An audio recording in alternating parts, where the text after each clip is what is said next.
We look for partners.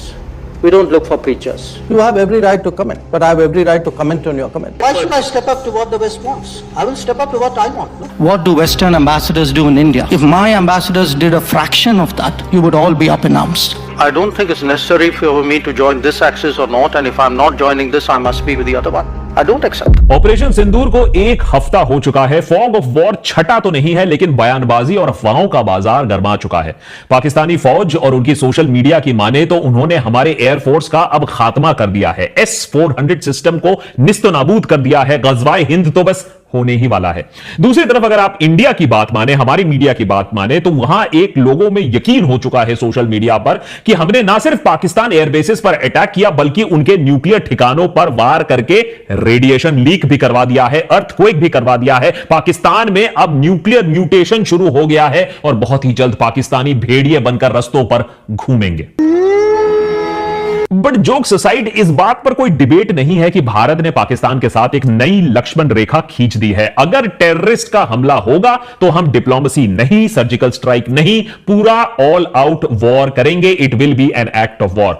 तो लश्कर ए तैयबा, जैश ए मोहम्मद और ISI और पाकिस्तानी आर्मी जो उनके हैंडलर्स है, उनको अब अपनी प्लानिंग बदलनी होगी। ये हर कुछ दिन में 2 अटैक कर दिए, फिर चुप बैठ गए, उसके बाद कुछ नहीं होता है, वो वाले दिन शायद अब खत्म हो गए हैं।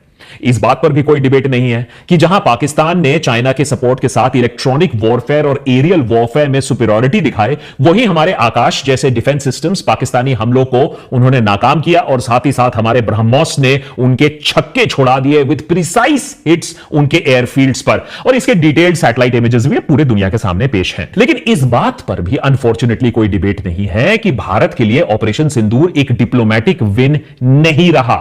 जहां हमारे फोर्सेस ने पाकिस्तान और पाकिस्तानी टेररिज्म को अच्छे से जवाब दिया, वहीं हमारे लेजर आइज फॉरेन मिनिस्टर ने अपनी नाकाबिलियत का परिचय दिया। जो ऊंची ऊंची डींगे हाका करते थे, उसकी अब पोल खुल चुकी है और इसके कई कारण हैं जो मैं ऐसा कह रहा हूं। नंबर 1, वॉर ऑन टेरर का नारा लगाकर हम गए तो थे पाकिस्तान को सबक सिखाने, लेकिन सबक सिखाते सिखाते उसके बीच में ही सुलह हो जाती है। क्यों? किसी को एग्जैक्टली पता नहीं, स्पेकुलेशन हो रहा है, लेकिन सुलह कराई किसने?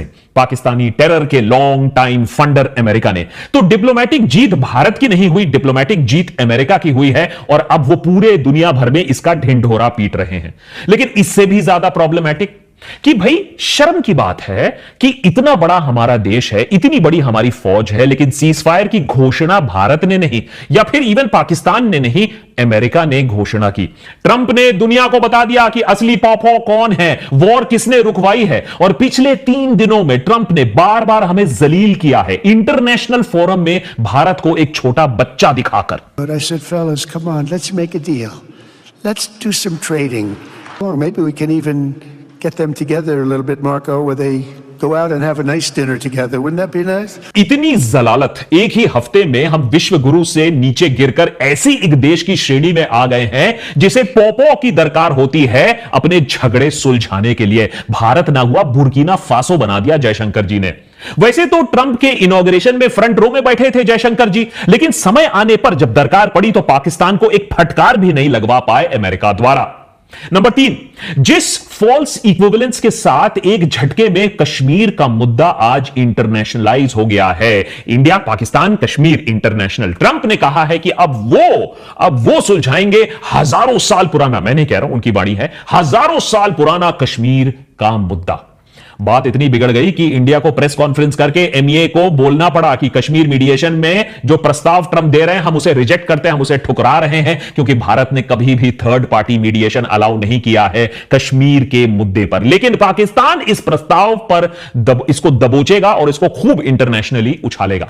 नंबर 4, जहां हमने अपने इंटरनेशनल लीवरेज, अपने कॉन्टैक्ट्स, अपने गुडविल, अपने विश्व गुरु होने का इस्तेमाल करके पाकिस्तान को आइसोलेट करना था, वही ऑपरेशन सिंदूर के बाद हमने अपने आप को आइसोलेटेड पाया। पूरी दुनिया भर में टेरर की निंदा करने वाले तो बहुत लोग मिल गए, लेकिन पाकिस्तान पर उंगली उठाकर भारत के साथ कंधे से कंधा मिलाकर चलने वालों की संख्या शायद 0 के बराबर ही रह गई।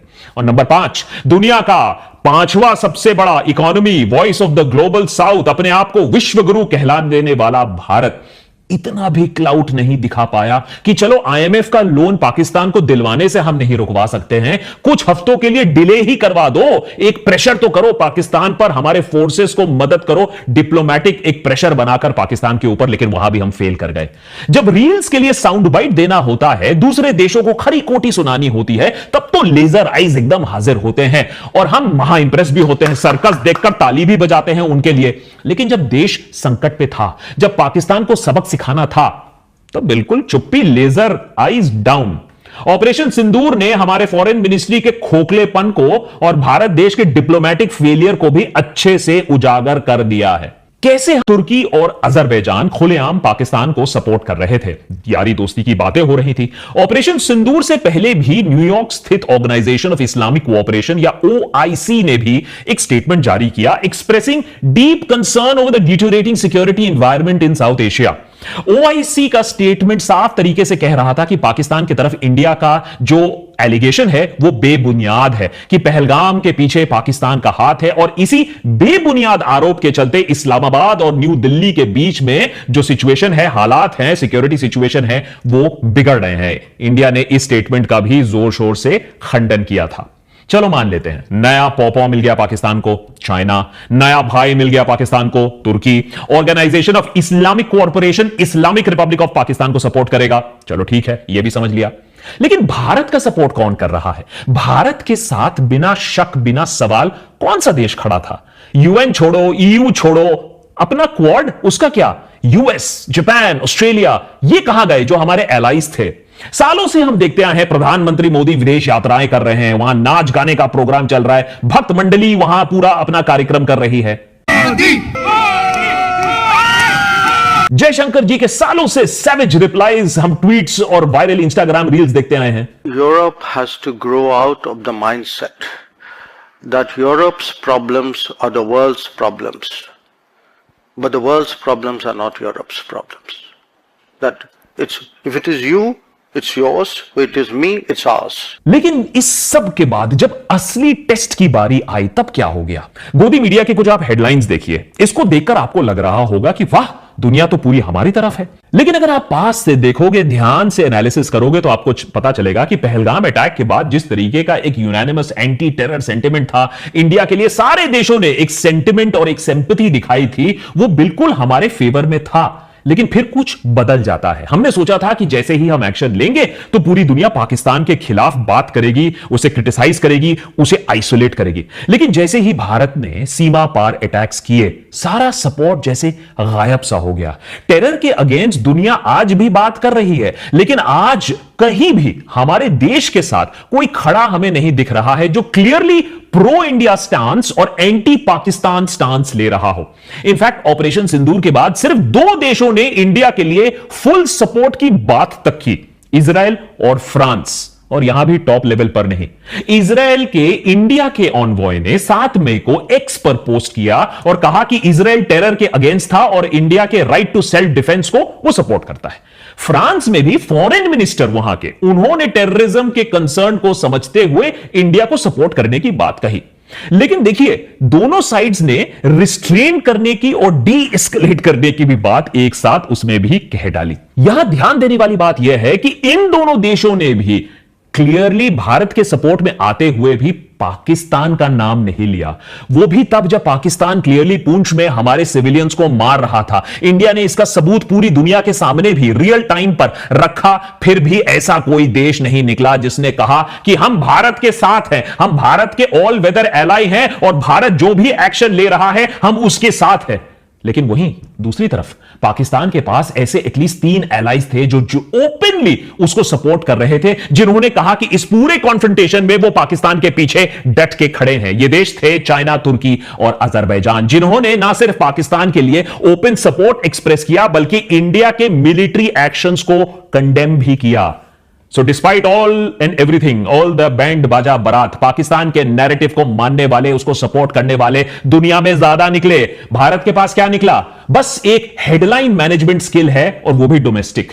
बाकी सारे देश UK, Russia, Netherland, Japan, Iran सबने सहानुभूति दिखाई और डी एस्केलेट करने को कहा। अब सवाल ऑब्वियसली उठता है कि ऐसा क्यों होता है? भाई, वॉर अगेंस्ट टेरर अगर हम लॉन्च कर रहे हैं तो हम इतना अपने आप को अकेला क्यों पा रहे हैं with no friends at all? क्या हुआ इतने सालों की विदेश यात्राओं का? 2014 से लेकर आज तक हमने पाकिस्तान के खिलाफ जो इतना इन्वेस्ट किया है डिप्लोमेटिकली हमारे फॉरेन रिलेशंस में, वो उसका कोई रिजल्ट क्यों नहीं दिख रहा है? इतना कुछ किया गया है, फॉरेन ट्रिप्स किए गए हैं, स्टेट विजिट्स किए गए हैं, G20 जैसा बड़ा इवेंट हमने होस्ट किया, उसका नतीजा कहां आया? जबकि हमने तो बोला था चीजें बदल गई हैं यूपीए एरा से। Yes, things have changed better after 2014. Yes, our foreign policy has become more dynamic, more effective, more prominent after 2014. इतने सालों से हम देखते आए हैं, खासकर कि भारत की गोदी मीडिया में, कि भारत की ग्लोबल इमेज किस तरीके से बढ़ रही है। हमारा पासपोर्ट देखकर लोग थर-थर कांपते हैं। भारत अब वर्ल्ड लीडर बन चुका है, विश्व गुरु बन चुका है। भारत की छवि पूरे दुनिया में अब सुधर चुकी है। भारत एक ग्लोबल स्टैंडिंग पर आ चुका है, एटसेट्रा एटसेट्रा। अमेरिका क्या कहता था? क्या हो तुम? आज हम कहते तू क्या है बे? अगर मैं गोदी मीडिया ब्रेन वॉशिंग को साइड में भी हटा दूं, फैक्ट तो यही है कि हमने काम करने की कोशिश की है, काम हुआ है, मैं डिनाई नहीं कर रहा हूं। G7 समिट्स में इंडिया को स्पेशल इन्विटेशन आना, क्वाड जैसे नए अलायंसेस बनना, प्रॉपर एनुअल मीटिंग देखना, लेकिन फिर इतना सब कुछ होने के बाद ये गायब कहां हो गए? आज जब पाकिस्तान के अगेंस्ट मिलिट्री ऑपरेशंस में सारे अलायंसेस हवा हो जाते हैं, तो कल अगर चाइना, पाकिस्तान के फौफौ, उसके साथ दुश्मनी हो गई, कॉन्फ्रंटेशन हो गया, तब क्या होगा? तब कौन सपोर्ट करेगा? प्रधानमंत्री मोदी तो इतने सालों से फॉरेन ट्रिप्स लगाते हैं, इतने करोड़ों अरबों रुपए खर्च हो गए, लेकिन एक ऑल वेदर एलाई हम ढूंढ नहीं पाए पूरी दुनिया में। ये क्या फायदा हुआ फिर ऐसी डिप्लोमेसी का? अगर एस जयशंकर जैसे करियर डिप्लोमेट होने के बाद भी इंडिया के ऐसे क्राइसिस के टाइम पर हम सपोर्ट ना जुटा पाए, तो क्या फायदा ये सब इंस्टा रील्स का, लेजर आइज का, बेस्ट एफएम का ढिंढोरा पीटने का? या फिर उन्हें भी कहीं ना कहीं पता था कि रियल काम तो कुछ हो नहीं रहा? चलो एक काम करते हैं, फॉरेन प्रेस के सामने दो चार ऐसी ऊंची ऊंची बातें कर देते हैं, शॉर्ट बाइट्स दे देते हैं, डोमेस्टिक ऑडियंस रील में देखेगी, खुश हो जाएगी। क्या बस ये सब सरकार कर रही थी, एक्सटर्नल अफेयर्स मिनिस्ट्री पिछले 6 सालों में, सिर्फ डोमेस्टिक ऑडियंस को खुश करने के लिए? या फिर हमारे असली डिप्लोमेसी में ही कुछ प्रॉब्लम है? पहले कुछ बीते सालों में अलग अलग देशों में जो हम गए हैं, देखिए क्या बयानबाजी की है हमने। To buy the club, because there was another club, it was called the G7, and you wouldn't let anybody else into that club, so we said we go and form our own club. Why should it be a problem? If I'm smart enough to have multiple options, you should be admiring me. Victims of terrorism do not sit together with perpetrators of terrorism to discuss terrorism. We look for partners. We don't look for preachers. आज हालत यह है कि भारत के साथ न partner खड़ा है, न प्रीचर खड़ा है। डिप्लोमेसी में एक कहावत होती है, the diplomacy is the art where you have to speak without saying much.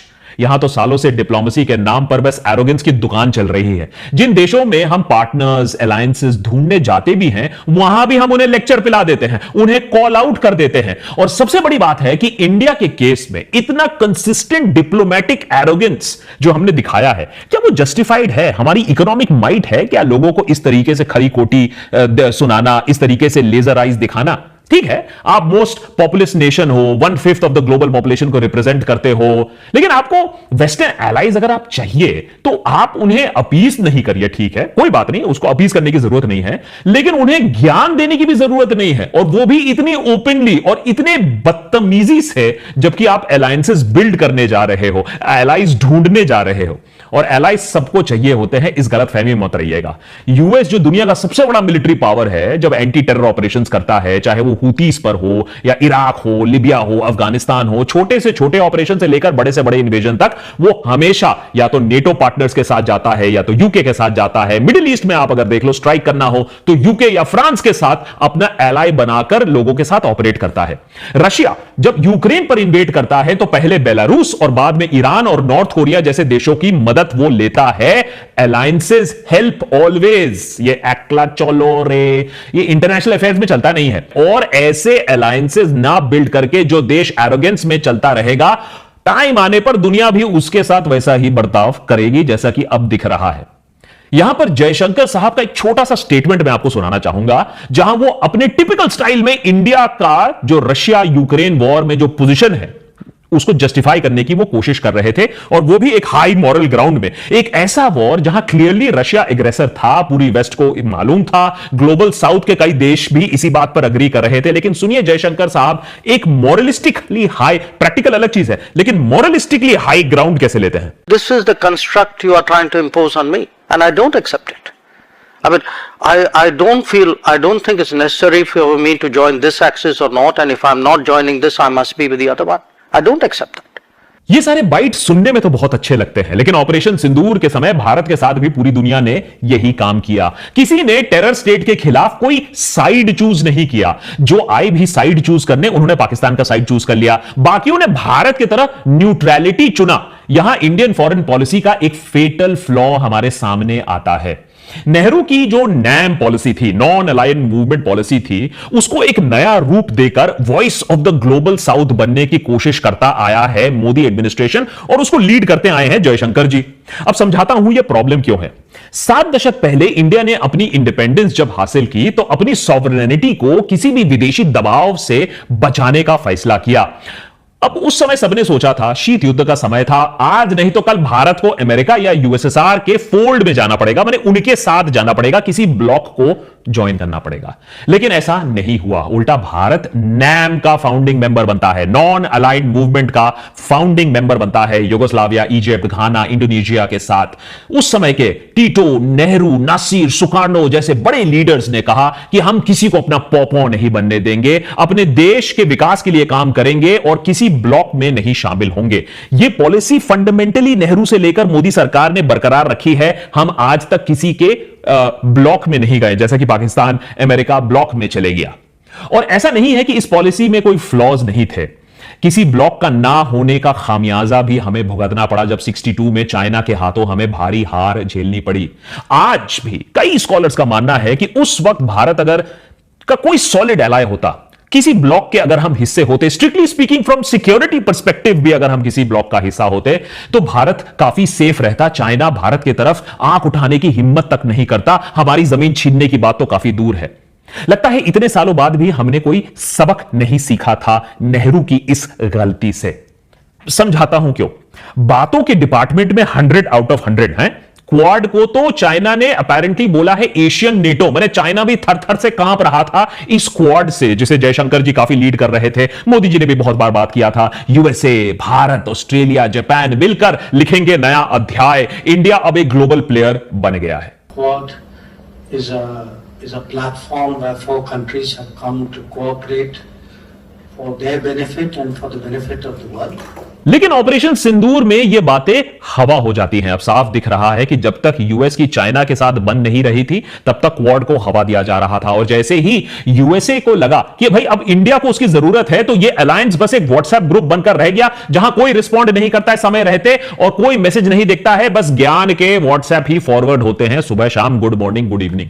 Trump की वजह से ग्लोबल ट्रेडिशनल अलायंसेस अब तार तार हो रहे हैं, वेस्टर्न ब्लॉक डिक्लाइन में है। ऐसे में इंडिया के पास मौका है एक नया रियल अलायंस बिल्ड करने का। क्वाड जैसे नहीं, जहां जरूरत पड़ने पर सब 9-2-11 हो जाएं। लेकिन इसे बिल्ड करने के लिए यूजलेस एरोगेंस छोड़कर रियल डिप्लोमेसी करनी होगी। अपने सिक्योरिटी नीड्स और चाइना के चैलेंज को ध्यान में रखते हुए कदम बढ़ाने होंगे। सिर्फ लेजर आईज और सैवेज रिप्लाईज से आप इंटरनेशनल डिप्लोमेसी नहीं कर सकते हो, बस जनता को बेवकूफ बना सकते हो घर में।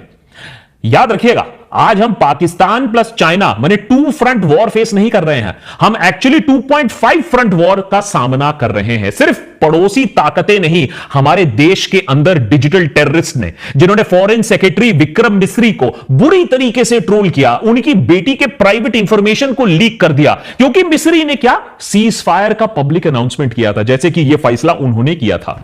इसके बाद आईएफएस आईएएस एसोसिएशन ने भर भर कर कड़ी निंदा की। फॉरेन मिनिस्टर जयशंकर लेकिन बचाव में आए भी नहीं, कोई बयान भी नहीं दिया इस एपिसोड को रिकॉर्ड करते समय। जयशंकर जी अपने टीम को अपने ही देश के आतंकियों से बचा नहीं सकते हैं, पाकिस्तानी आतंकियों से बचाने का तो प्लान बहुत दूर का लगता है। एविडेंस हमारे पास साफ है कि यह इंफॉर्मेशन किसने लीक की, किसने सर्कुलेट किया, लेकिन सरकार की तरफ से बिल्कुल चुप्पी है। अब सुनने में आ रहा है कि खुद जयशंकर जी की सिक्योरिटी बढ़ा दी जा रही है। समझ में नहीं आ रहा है कि खतरा कहां से है, पाकिस्तान से या चंदन कुमार सिंह जैसे डोमेस्टिक डिजिटल टेररिस्ट से है। उधर हमारे डिप्लोमेसी की सबसे बड़ी हार रही है चाइना।